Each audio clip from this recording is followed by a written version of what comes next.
So to practice our Catholic faith, in the name of the Father, and of the Son, and of the Holy Spirit. Amen.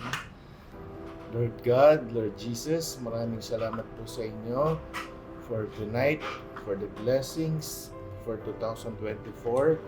Maraming salamat sa lahat po ng guidance, protections, the journeys, Panginoon, na binigay niyo for 2024.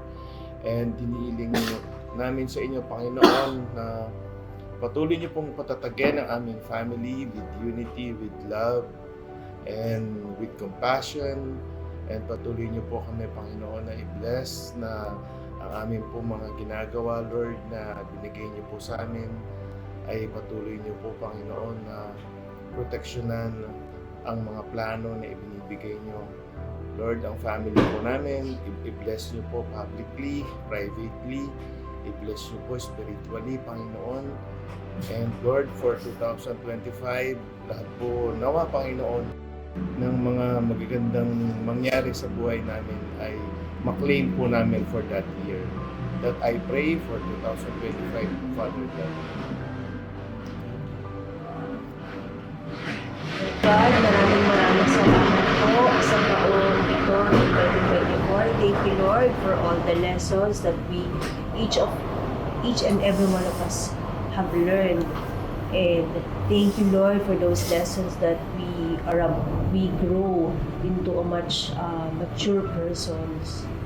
Lord, sa dinadalangan ko rin po sa darating na year 2025, bless each and every one of us, Lord, with good health and strengthen our immune system.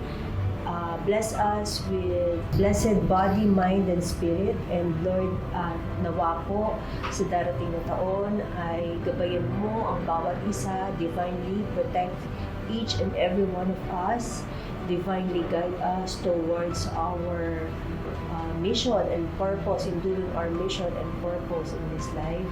At nawa, Panginoon, na gabayan mo rin po ang aming mga anak sa kanilang mga journeys, sa kanilang buhay. Kayo na po ang bahalang manguna sa aming pamilya, Panginoon.